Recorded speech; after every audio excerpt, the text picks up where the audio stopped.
Hello and welcome. This is a Unity3d and Tnet 3 server tutorial. Now, first off, I would like to go ahead and show y'all the Tnet package. This is Tnet for Unity right here. And first off, I want to say is they're not paying me to say this. This is just how I really feel about this product. It's amazing. Alright. I highly recommend this for the simple fact that you don't have to pay no CCUs, and from my testing so far, it's actually really amazing. I'm not experiencing no lag, of course, but this is on my local system. But I've seen plenty of examples to where there's a lot of load balance on it to where it showed a lot of good functionality. So I really recommend this so far. Okay, first off, we're not going to cover modding, save, or server content. Just strictly the multiplayer, as in starting the server, joining the server, synchronization, and creating your player. Okay, now I'm not going to go anything beyond the scope of that, so just keep that in mind.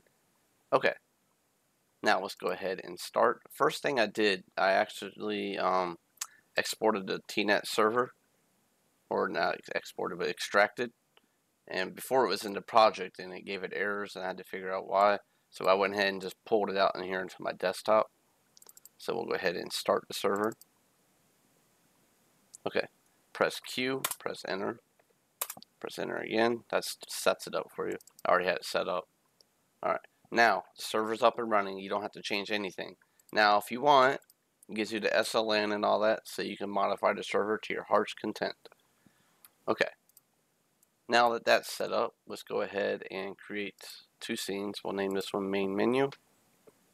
I'll just go to the scenes folder since it's there out of convenience. Alright, and next one we will call game. Okay, now let's go ahead and get a player set up. It'll just be something simple, capsule for example, and just do all that. So now the very first thing we want to do is come to add component, go type in Tn, and type Tn object. There we go. We want that. That's a required object. You have to have that on any object that spawns into the game. Okay. Now, first thing we want to do after that, we'll just name this player actually, and that's to create an empty game object. Actually, we're in the game scene, so we don't want to do that just yet. So, go to game object, create an empty. We'll just name this Tnet scene, and then we will add Tnet auto create right here. The prefab for the player, we'll just call it player, and just leave this alone. That's all you need to do right there. Okay, let's go ahead and create a floor. Just make it like 20 by 20 and set the height to like -0.5, so it's at the 0. Raise the player up a little bit. Alright, now that we've done that, let's go ahead and name this floor. This is going to be a very simple tutorial, y'all, so I'm trying not to get too much in detail with it. Okay, now let's go ahead and create a script.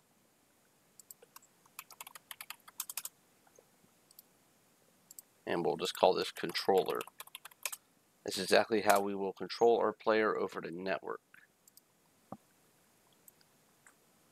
It's not too much information, it's just, yeah.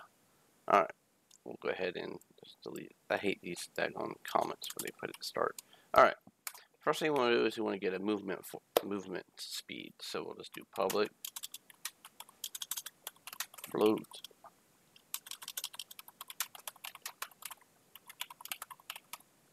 Alright, we'll just make it a force of 5. Even though we're not going to be using physics, I call things like that just for the convention of it. Okay, now what we want to do is we want to capture our inputs through WASD. So we'll just do a vector 2. And we'll just call it mLastInput. Okay, that's how we're going to capture our WASD keys. And now we need to give it a send rate. So how many times per second do you want to send your updates to other clients? And for this case, we're going to do 10 frames per second. So we'll do private float we'll call it send rate equals 0.1f. And the way I like to do things, I like to set a reset timer so I don't have to do it hard coded. So I'll do another float, send rate reset. Then I'll go to start and send rate reset equals send rate. That way we can always reset our updates when we're done. Okay. Now, oops, I want to do that. Now we will always get a current position for our network object. And how we do that is we just set a vector3. And we'll just call it incur position. Okay, network current position. I'll put a capital C. That's actually it for all our variables. So now let's start inside update. The very first thing we want to do is we want to subtract our send rate, so our timer for sending. So we'll do send rate minus equals time delta time. Okay, so when the send rate is done, we'll send our information over to network. Okay, but we're not going to get to that part just yet. I want to do this in order of how I made it before. Alright, so now we want to capture our inputs through WASD. So we'll do that by doing mLastInput.x equals input get axis horizontal. Oops, I didn't mean to do that. Horizontal times movement force times time delta time. Just like that. Oh, no, not just like that apparently. Oh, I'm dumb. Huh? Yeah, just like that. Okay. Now we will do the same thing for the vertical movement, so the z-axis. So mLastInput.y equals input.getAxis vertical times movement force times time delta time. And then we'll just translate our player. Oops. New vector3. Then we'll do mLastInput.x, and we'll just leave that at 0 for the y. mLastInput.y for the z-axis. Okay, now that's literally all we have to do to actually move our player locally, at least. It's not much difference to send it over the network. So now what we'll do is we'll check our send rate timer. If send rate is less than or equal to 0, then now what we want to do is we want to create an RFC, remote function call. And it's actually simpler than everything we've ever done so far thus yet. We want to come over here, skip a couple lines, type bracket RFC, and now we'll just give it a name. We're just going to call it public void network position update vector3p. Okay. Oh, where am I messing up at?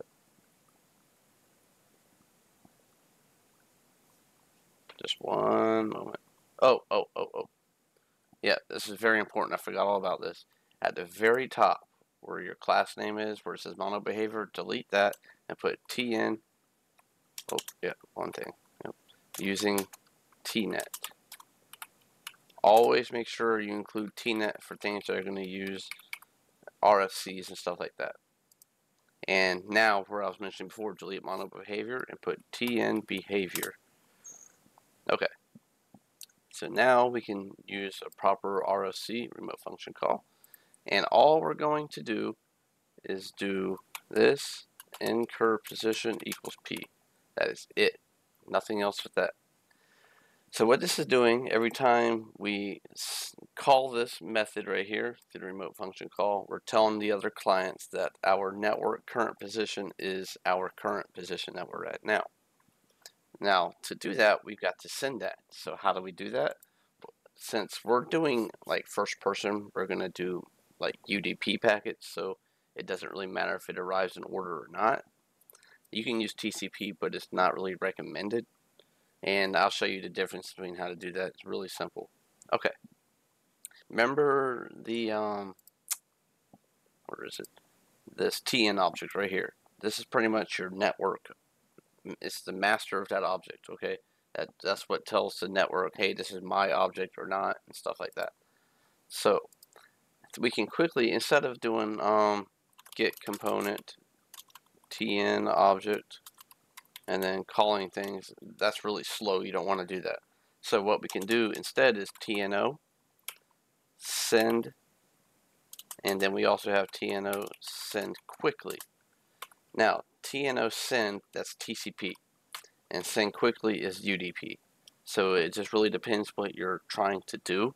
But in this case, we're going to do send quickly, since we're doing positions and stuff like that.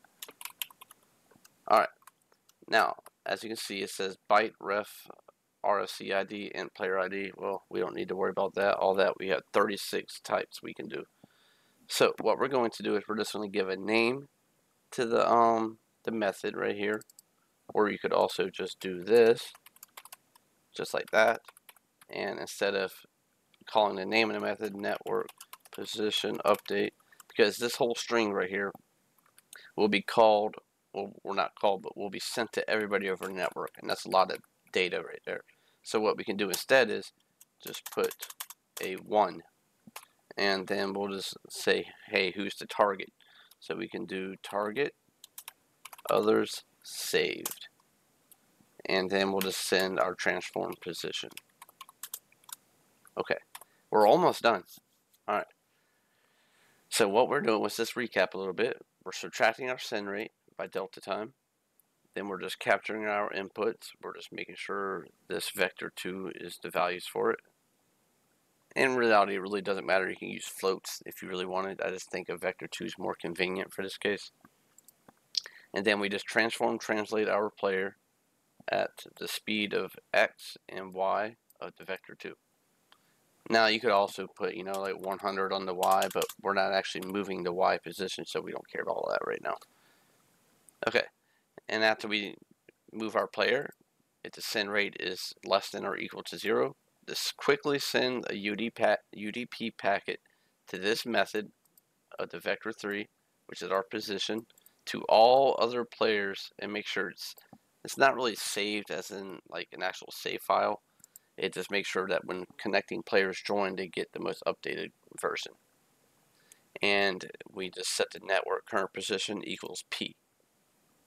Now, very small step and then we're done, at least for the synchronization.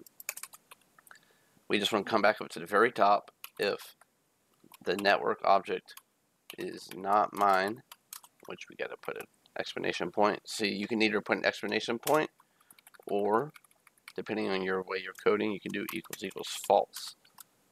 Okay, so if it's not my object, do something. But in my case, I always like to do the exclamation point at the start.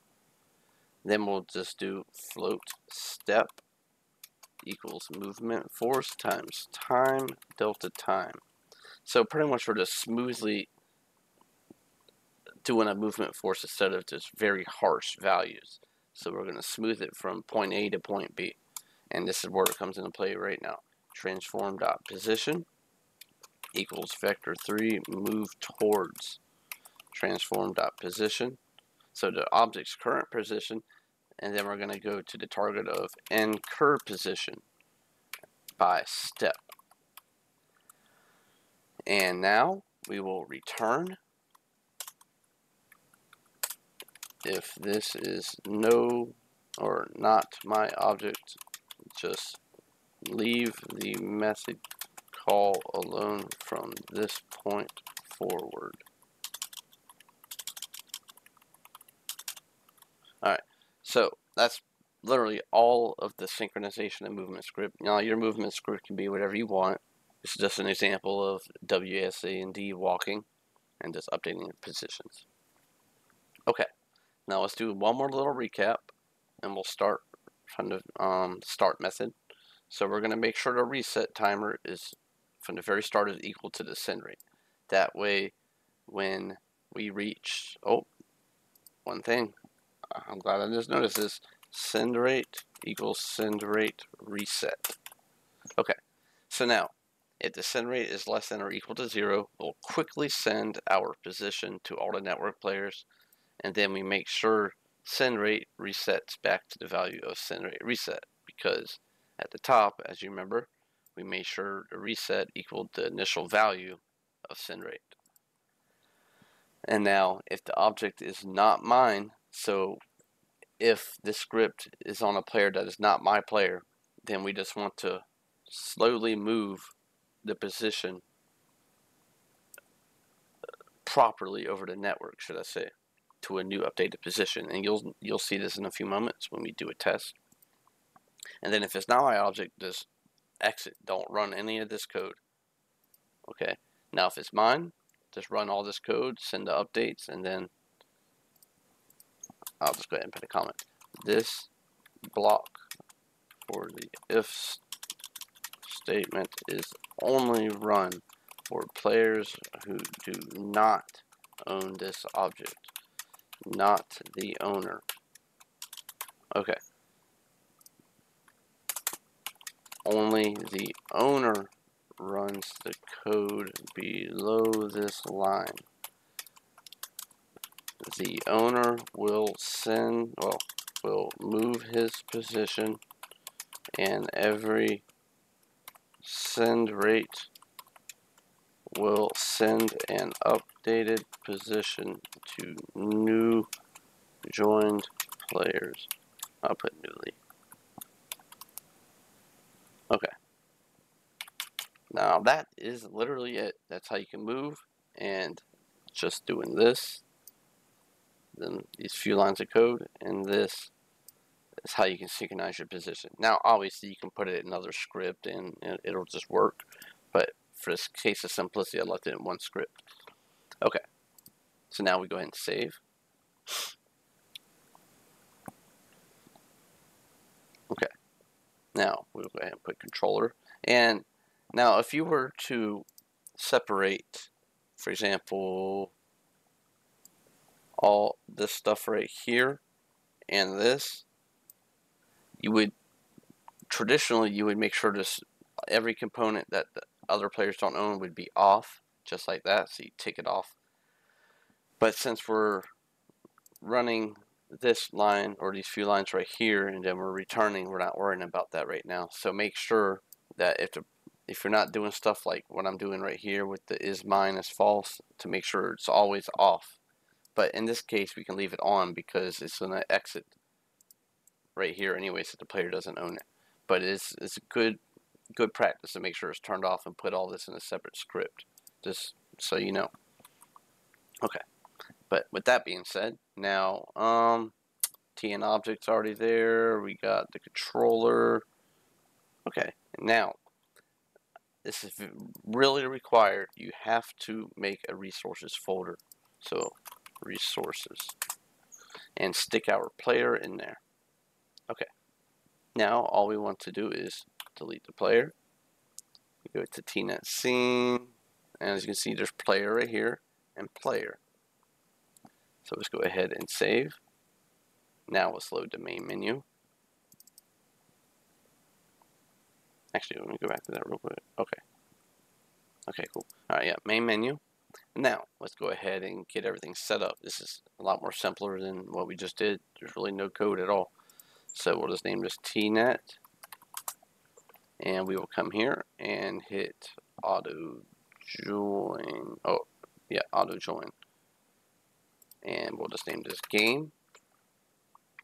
Okay, so what this is saying is you can connect to the server address, which it doesn't have to be local. As long as your ports are forwarded, you can join through the public IP or host names, any of that other good stuff. And whatever server port you use, but I'll just leave it all at default. And first level, that's just the name of the level you want to load when you connect, which in our case it's going to be the game level that we were just on with the player setup and stuff. Channel ID is just that's a little more harder to explain. It's pretty much, how do I explain this? Think of an MMO where you got regions. You got, town region and field region. Well, if you're in the town, you don't need to care what's in the field region going on. So you can blend the multiple channels together, and when you get close enough, you can make certain things show up where they need to and stuff like that. Persistent, we're not really worried about that in this. I think, if I remember correctly, I could be wrong on this, but I think that deals with the saving system, but we're not worried about all that right now. Okay, now disconnect level, in this case, we're just going to go back to main menu. And allow UDP, if that's turned off, the sync quickly will not work. Connect and start, so do we want to connect and start? Yes. And I think that's it. I might have missed one thing, but if I did, I'm sorry. But we're going to try now. Okay, go ahead and hit start.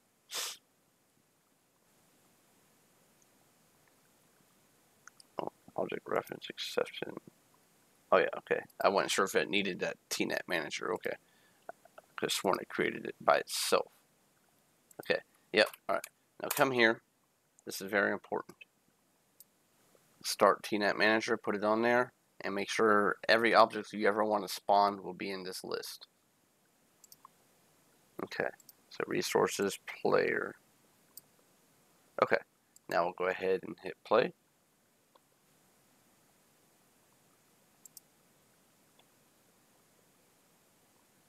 Oh yeah, yep. Basic stuff I'm forgetting here. Alright, we'll delete that scene, add this scene, go to project, scenes, game, yes, save, add this scene.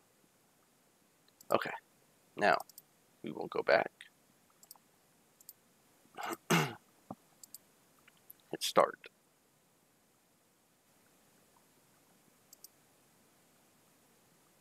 Still in the main menu, okay. Yeah, that's what I thought. I shouldn't have needed this. Yeah, okay. I think it was just because I had things screwed up right here for a minute. Yeah, there we go. We spawned our player and we're walking. Right, awesome. Now it's time to do a test. Save that. We'll do a build.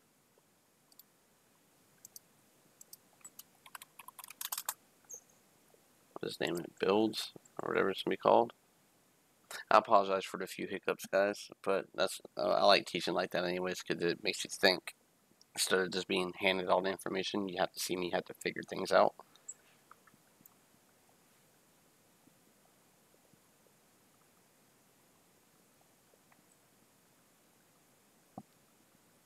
All right. So what we're going to do is we're going to go here, windowed, because I want to have two small screens. And see, go to Unity Projects, Tnet Tutorial, Builds, and we're going to run this one on the left screen too. We're going to run two of them actually. Allow access. Alright, we're going to put the player right over here. Start up another client.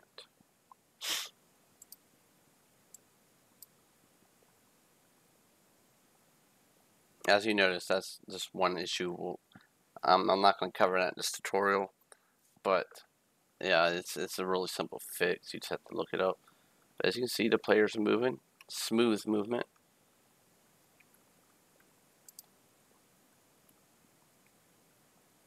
Perfect, smooth almost. I mean, you have a couple jitters when you first start, but that's bearable.